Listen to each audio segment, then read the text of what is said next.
Bonsoir à tous les Ivoiriens, bonsoir à tous les habitants de la Côte d'Ivoire, à toutes les personnes qui mènent le combat de la libération de l'Afrique. Je vous salue avec respect. Je suis Carton Noir, le cordial sans phare.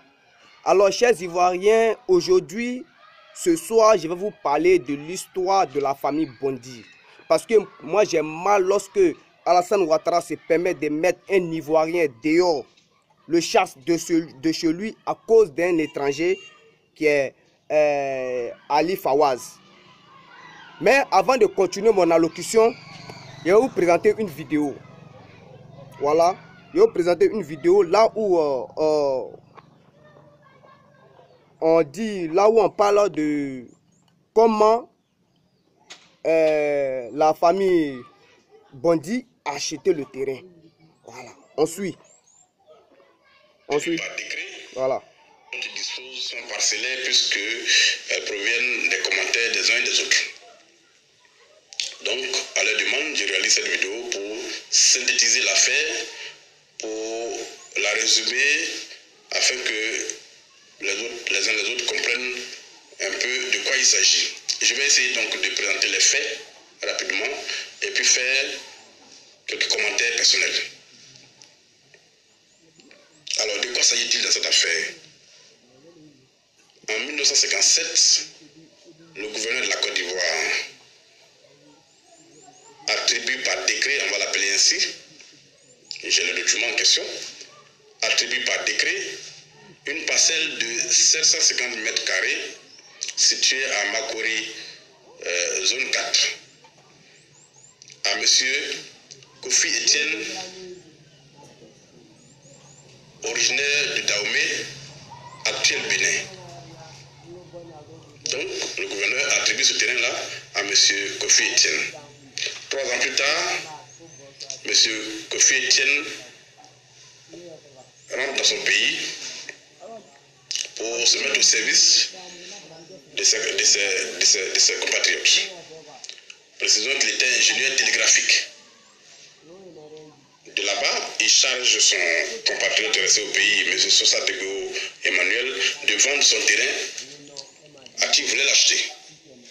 Et donc, il lui envoie une procuration en bonne et due forme, dans laquelle il dit bien, je vous donne, par les présentes, je t'autorise à vendre mon terrain pour mon compte. Monsieur Sosa Dego Emmanuel propose le terrain à Monsieur Suleiman Bondy, qui est son ami. Suleiman Bondy, précisons-le, lui, il est ivoirien. Et ce dernier accepte d'acheter le terrain. Les deux parties discutent et tombent d'accord sur le montant de 1 450 000 francs CFA. Déjà à cette époque, on était en 1962, le terrain de 750 mètres carrés vaut 1 450 000 francs. C'était beaucoup d'argent. Et donc, comme ils tombent d'accord sur la vente, le prix du terrain, monsieur Dego, bien entendu avec l'accord de son compatriote Étienne, autorise M. Suleiman Bondy à mettre le terrain en valeur. Ce dernier, il construit donc une maison, une deuxième, une troisième, et il vit avec sa famille. Voilà. Donc, chers Ivoiriens, vous avez entendu, M. Bondy avait payé le terrain.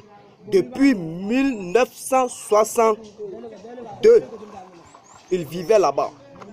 Vous voyez, il a acheté le terrain. Et puis maintenant, on va suivre encore une vidéo, une deuxième vidéo, là où la femme et la fille de M. Bondy parle. Bien avant que Ali Fawaz achète la maison et le terrain, elle avait prévenu son patron qui était Ali Fawaz que le terrain les appartenait, qu'il ne faut pas y va acheter. Mais ce dernier n'a pas écouté, il allait acheter le terrain. Vous voyez, donc je vais vous présenter la vidéo et puis on continue. Hein? Voilà. Excusez-moi, je vais regarder la minute. C'était... Ouais. Voilà. Voilà. Excusez-moi. Excusez-moi. Voilà, on le suit. Il avait déjà vendu à un homme d'affaires libanais, M. Ali Fawaz, qui était mon patron. Et au temps où il était en train d'acheter la maison, je lui avais dit comme ça de ne pas acheter la maison. Il avait déjà donné 10 millions. Je lui ai demandé de laisser la maison, de ne pas l'acheter. Malheureusement pour nous, il a acheté la maison et depuis, avec lui, on ne peut plus gagner de procès. On a demandé à la justice d'annuler la vente, mais en même temps que la justice nous reconnaît nos droits avec le faussaire, déboute le faussaire de sa demande en expulsion, en même temps cette justice accepte que ce faussaire vende le terrain à monsieur Ali Fawaz. Cette histoire, je ne suis pas juriste, mais je crois Voilà. bien que... Donc, chers Ivoiriens, vous avez vu, Alassane Ouattara a été corrompu. Le gouvernement de Côte d'Ivoire a été corrompu parce que le Libanais Ali Fawaz a aidé Alassane Ouattara à faire rentrer les armes en Côte d'Ivoire en 2011. Vous voyez, les Ivoiriens sont en train de... Je veux dire, les étrangers sont en train de dominer la Côte d'Ivoire. Ils dominent la Côte d'Ivoire. Nous savons tous que Alassane Ouattara n'est pas chez lui. Vous le savez. Alassane Ouattara n'est pas chez lui. Mais il envoie les étrangers à dominer nos continents africains, en particulier la Côte d'Ivoire. Et nous sommes là, personne ne parle. Pourquoi? Ça fait combien d'années que la famille Bondi se retrouve dehors? Je vais vous montrer une vidéo là où on montre la famille de Bondi qui se trouve dehors. Ils n'ont même pas de maison où dormir. Ils dorment dans les maisons inachevées. Regardez, je vais vous montrer la vidéo. Excusez-moi, on va, voilà. Voilà, donc on suit.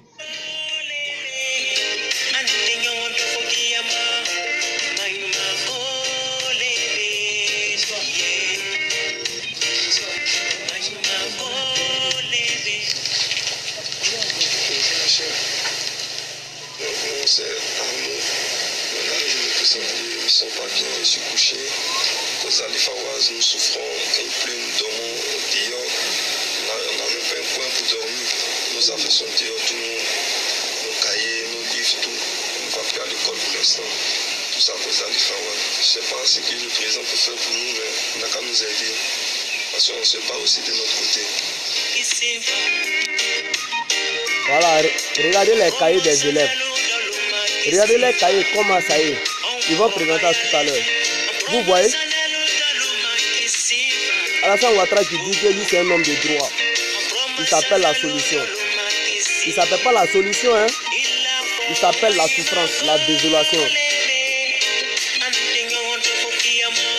Voilà. Donc, chers Ivoiriens, vous avez vu, Alassane Ouattara, c'est celui qui est venu pour détruire l'Afrique. Le nom, le slogan ADO. Vous savez ce que ça signifie? Organisation des démons de Ouaga. O, E, A, association. D, démons. O, Ouaga. C'est ça. Il est venu pour détruire les Ivoiriens. Il est venu pour donner la Côte d'Ivoire aux étrangers. Moi, l'histoire de terrain là, moi j'en ai marre de voir les étrangers venus prendre notre territoire et personne ne parle. Moi-même, peut-être ils vont me tuer, hein, mais moi je peux pas me taire. Je ne peux même pas me taire même. Dans le combat que Nana Félix Houphouët-Boigny a mené, c'est zéro. Les leaders politiques qui sont morts pour la libération de l'Afrique, c'est zéro. Hein? Aujourd'hui, les Ivoiriens regrettent pourquoi avoir fait confiance à Moshi Draman Ouattara, l'homme au pantalon sauté. C'est maintenant les Ivoiriens commencent à s'en rendre compte l'importance de Gbagbo Laurent et de Kadhafi sur le continent africain. Hein? Chers Ivoiriens, Alassane Ouattara, je dis, Alassane Ouattara doit quitter la Côte d'Ivoire. En conclusion, quitter le continent africain. Il ne doit même plus jamais se mêler de l'histoire l'histoire politique de l'Afrique. Il est qui? Moi, carton noir, moi je suis né pour dire la vérité à Alassane Ouattara. Je suis né pour lui dire la vérité. Moi je ne suis pas venu pour regarder son visage. Je ne suis pas venu pour regarder son visage. Chacun de nous est né pour une mission. J'ai dit, le but d'une vie humaine, c'est la mort ou rien. C'est la mort. Vous voyez, c'est la mort.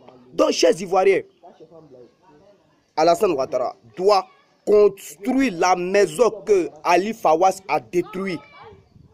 Il n'a qu'à construire la maison pour la famille Bondi. Et puis il finit de construire cette maison, il dégage.